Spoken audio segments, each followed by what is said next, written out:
how's it going, lads? I know I just dropped a video yesterday talking about some updates for Tarkov, but today we have had even more. They did a lot of really great quality of life changes, a lot of stuff that I've been suggesting, a lot of other people I've seen who play Tarkov have also been suggesting for a very long time, and we have finally gotten some updates for some real quality of life stuff that we have been waiting for a very long time. So the first thing I'm going to show you guys here, there is a page on the Tarkov forums, right? This is somewhat similar to the Q&A questions from Reddit, or this is rather the Q&A questions from Reddit, but I think this is going to be an ongoing platform here to where whenever Nikita answers questions, they will be posting it on here. So the link to this will be in the comment section down below if you guys want to go through all of these questions. I'm not going to because I covered most of the interesting ones yesterday. But if you guys want to take a deep dive and have a look at all of the questions that were asked and answered by Nikita himself, you guys can check out this link to the forums. It'll be down below. Now, next up, these are some massive changes. This is awesome. So we've got less flea market rep required for more slots. This is huge. So before, flea market rating from 0 to 0.2 was like 1 slot. Kind of confusing to look at, but I'm pretty sure it just means it used to be 30, now it's 7. It used to be 60, now it's 30. So if you have 30 flea market rep, that means you have 4 slots now. And if you have 7 flea market rep, you now have 3 slots. So I feel like most people will be at 7 rep, or rather fairly close to it. Getting 7 rep, you get it quite quickly in the early game because you're always selling a lot of stuff on the flea market. So most players are going to now have 3 flea market slots. And then myself, I think I'm at 24 rep, maybe 25. I'll have to check. So I'll have 5 slots pretty soon. So this is massive. This is really nice, because it's going to let you have more slots in the early game, and it's just going to make it a little bit less of a pain in the ass in order to buy and sell things on the flea market. This is just a really nice quality of life thing. We've been asking for this forever, and finally, we have reduced requirements for more flea market slots. Also, the LEDX craft is now back for everybody. So everybody now has the ability to craft LEDXs once again. It is no longer locked behind a Lightkeeper task, which is very nice. Now, the one thing I don't know about this is whether this is at the level 2 intel station or the level 3 intel station. You might still have to go grab that item from labs in order to get the level 3 intel station so that you can craft this. In fact, I'm going to confirm that for you right now. I'm going to open the game and have a look myself. So lads, I do apologize. I have in fact lied. Sorry, it's at the med station, but you also need this book, which is the CUM book, Carbon Universal Microchips, which you apparently get from Lightkeeper, which I have not done yet. You can also not buy them on the flea market. So unfortunately, it still seems like the LEDX craft is still locked behind Lightkeeper quests, which is super grim. You also need to find a microcontroller board. I'm not sure, can these be bought on the flea market? They can't, but you can get them from Mechanic, which I'm assuming is also unlocked by completing a Lightkeeper quest, because I finished all of Mechanic's tasks, but I am only on part 1 of the Lightkeeper quest. I've been kind of slacking. You can't do it until you get pretty deep into the Lightkeeper task line. So I got excited because I thought a lot of people would be able to craft LEDXs now. I am still of the opinion that this shouldn't be locked behind a Lightkeeper quest.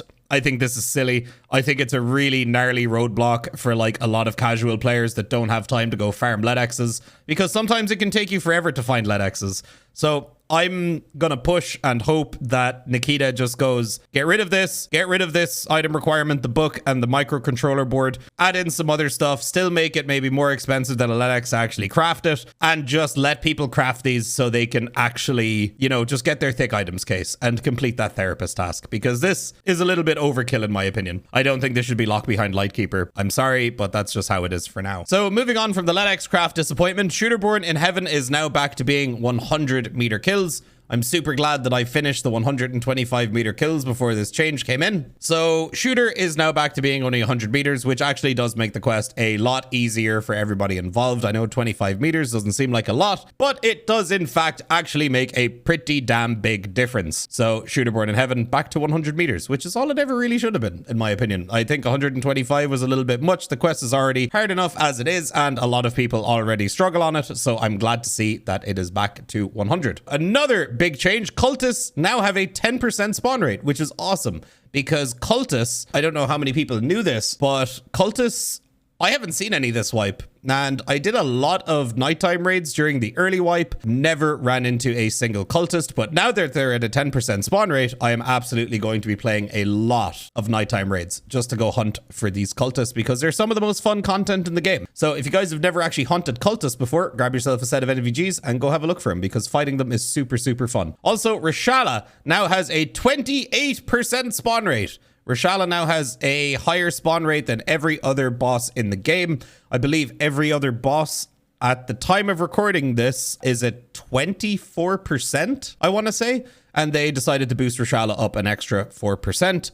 So for anybody who is looking to get their Reshala kills, now is a good time to do it because you're on average gonna get him every about 1 in 3 raids, give or take. Also, the camera recoil has been reduced by 25% for all guns, which is, again, another massive update. Camera recoil, believe it or not, is some of the most obnoxious shit they've ever put in this game. I absolutely hated the camera recoil, and ever since the last recoil update, the game has felt so much better to play. So them reducing the camera recoil even more is much better, and it's going to make the game feel much, much, much better to play. Also, one quick update before I forget. Bitcoin price has now gone from 149,000 rubles to 249,000 rubles. So Bitcoins are now worth an extra 100,000 rubles, which is really cool. I might actually end up making my GPU farm today because I wasn't going to bother because they were so cheap. But now it actually might be worth it. So I'm going to go do some math on that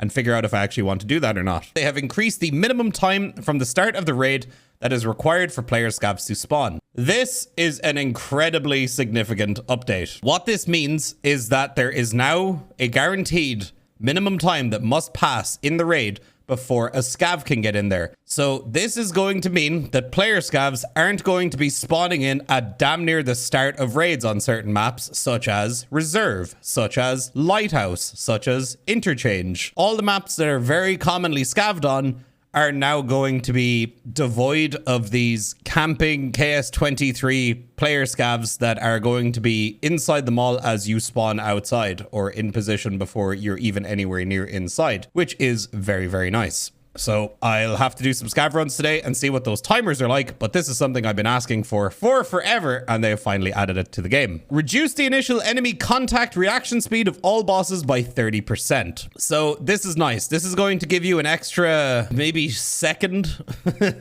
of reaction speed or reaction time to engaging with a scav boss, which is nice. It can in fact make a pretty big difference. All this essentially means is as soon as you run into Killa and he goes Gepka, you're not immediately dead. Also, same thing with Sturman. I know Sturman can sometimes just spot you and go dunk dunk dunk and you're dead immediately. So this is going to just give you a little bit of a more of like a buffer zone in order to reposition.